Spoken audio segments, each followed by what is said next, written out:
Perkenalkan, saya Sinta Juni Purnamasari ingin mempresentasikan tentang biografi 2. R.A. Kartini, Raden Ajeng Kartini atau yang lebih dikenal dengan sebutan Ibu Kartini. Dia merupakan keturunan dari keluarga yang terpandang dan lahir pada tanggal 21 April 1979. Satu hal yang diwariskan oleh keluarganya adalah pendidikan. Kartini pernah merasakan duduk di bangku sekolah dasar hingga ia tamat di sekolah dasar.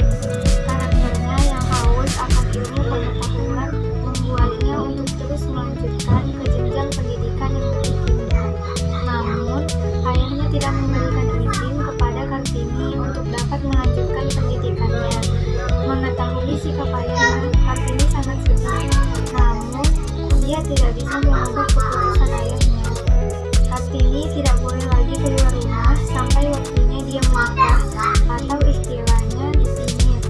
Untuk menghilangkan rasa jenuhnya itu, Kartini menghabiskan waktunya untuk membaca buku ilmu pengetahuan yang ia miliki. Banyak karya dan pemikiran wanita Eropa yang ia kagumi, termasuk kebebasan mereka untuk bisa terus bersekolah. Rasa itu sangat menginspirasi untuk dapat memajukan wanita di Indonesia. Assalamualaikum warahmatullahi wabarakatuh. Perkenalkan, nama saya Sinta Ramadhani dari 10 Akal 2. Kali ini saya akan menceritakan biografi salah satu pahlawan wanita di Indonesia, yaitu Raden Ajeng Kartini. Raden Ajeng Kartini lahir pada tanggal 21 April di Jepara. Ia merupakan salah satu keluarga dari bangsawan karena ayahnya seorang Raden Adipati Aryo Sosroningrat, tapi ibunya dari kalangan wanita biasa, yaitu M.A. Ngasira. Ia mempunyai kakek yang pemikirannya cukup luas dan cukup pintar, yaitu Pangeran Aryo Jondro IV. Nah, Pangeran Aryo Jondro IV ini terbiasa memberikan pendidikan barat kepada anak-anaknya sehingga pengajarannya jauh dari kesan konservatif. Raden Ajeng Kartini juga merupakan anak 5 dari 11 bersaudara, tetapi dia anak perempuan tertua di saudaranya. Nah, beruntungnya yang mempunyai kakeknya itu, dia memperoleh kesempatan untuk bersekolah di ILS, Europe Leisure School, saat usianya 12 tahun. Saat belajar di sana, ia mempelajari bahasa Belanda sampai ia bisa berbahasa Belanda, bahkan kecerdasannya pun meningkat. Tapi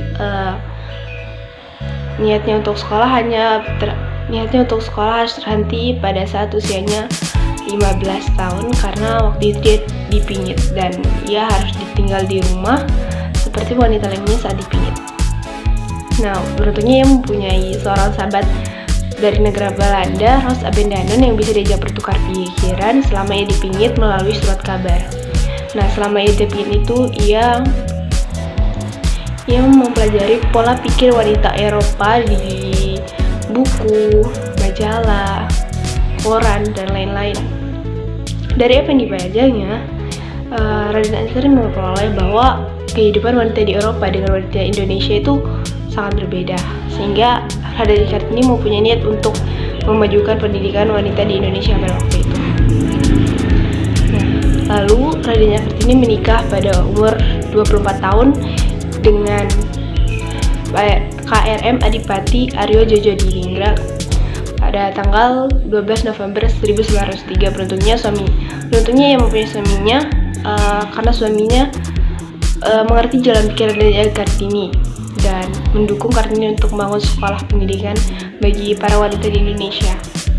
Tapi perjuangan Raden Ajeng Kartini harus berhenti saat usianya 25 tahun karena ia dinyatakan wafat sehari setelah ia melahirkan putranya pada tanggal 14 September 1904. Nah, tapi setelah 8 tahun kemudian, pada tahun 1912, didirikan sekolah Kartini oleh keluarga Van Deventer, salah satu tokoh politik etis yang menggagas pembangunan sekolah tersebut. Sehingga pembangunan sekolah tersebut tersebar luas di kota-kota besar Indonesia seperti Yogyakarta, Malang, Madiun, Cirebon, dan lain-lain. Nah, sudah sekian dari saya, terima kasih.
ketika menjadi Presiden Republik Indonesia, ejaan Soekarno diganti oleh dirinya sendiri menjadi Soekarno karena menurutnya nama tersebut menggunakan ejaan penjajah.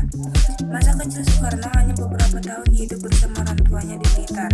Semasa SD sehingga tamat, beliau tinggal di Surabaya, indekos di rumah Haji Omas Said Tokrominoto, politisi kawakan pendiri syariat Islam.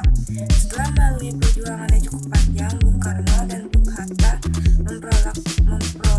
memproklamasikan kemerdekaan Republik Indonesia pada 17 Agustus 1945. Dalam sidang BPUPKI tanggal 1 Juni 1945, Insinyur Soekarno mengemukakan gagasan tentang dasar negara yang disebut Pancasila.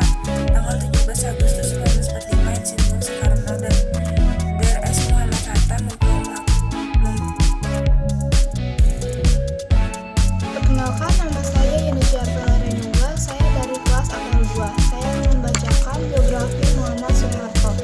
Soeharto, Presiden Indonesia kedua ini dilahirkan di Kemusuk, Yogyakarta pada tanggal 8 Juni 1921 dari rahim seorang ibu yang bernama Sukira dan ayah beliau yang merupakan seorang pembantu lurah dalam bidang pengairan sawah dan juga sekaligus seorang petani yang bernama Kertosudiro. Ketika berumur 8 tahun, Soeharto mulai bersekolah, tetapi ia sering berpindah-pindah sekolah. Awalnya ia sekolah di sekolah desa atau SD Puluhan di Godean, kemudian ia pindah ke SD Pedes dikarenakan keluarganya pindah ke Kemusuk.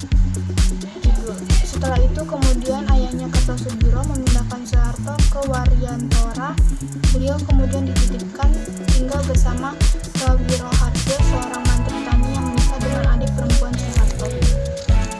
Setelah itu kemudian Soeharto menikahi Siti Hartinah atau Ibu Tien yang merupakan anak seorang mantu negara pada tanggal 27 Desember 1947, di mana usia Soeharto itu ketika 20 tahun dan Siti Hartinah atau Ibu Tien berusia 24 tahun. Dari pernikahannya kemudian ia dikaruniakan 6 orang anak, yaitu Siti Hardianti Hastuti, Sigit Harjo Judanto, Bambang Trihatmodjo, Siti Hediati Henjadi, Utomo Mandala Putra, dan Siti Utami Endang Abdiningsih. Sejarah bangsa Indonesia tidak bisa dilepaskan dari peristiwa yang dikenal sebagai Serangan Umum 1 Maret 1949. Itu merupakan peristiwa yang menjadi catatan penting dalam sejarah bangsa ketika resmi merdeka dari penjajahan bangsa Belanda selama 3,5 abad. Banyak versi mengatakan bahwa peranan Soeharto ketika merebut Yogyakarta waktu itu sebagai ibu kota Republik Indonesia dalam Serangan Umum 1 Maret 1947 tidak bisa dipisahkan. Tujuan dari Serangan Umum 1 Maret adalah menunjukkan pada dunia internasional yang eksistensi dari TNI Nasional Indonesia ketika itu dalam membaca bangsa negara Indonesia dalam kepemimpinannya. Soeharto berhasil merebut kota Yogyakarta dari cengkraman penjajah Belanda pada waktu itu. Pada waktu itu beliau juga menjadi pengawal dari Panglima Besar Jenderal Sudirman dalam operasi pembebasan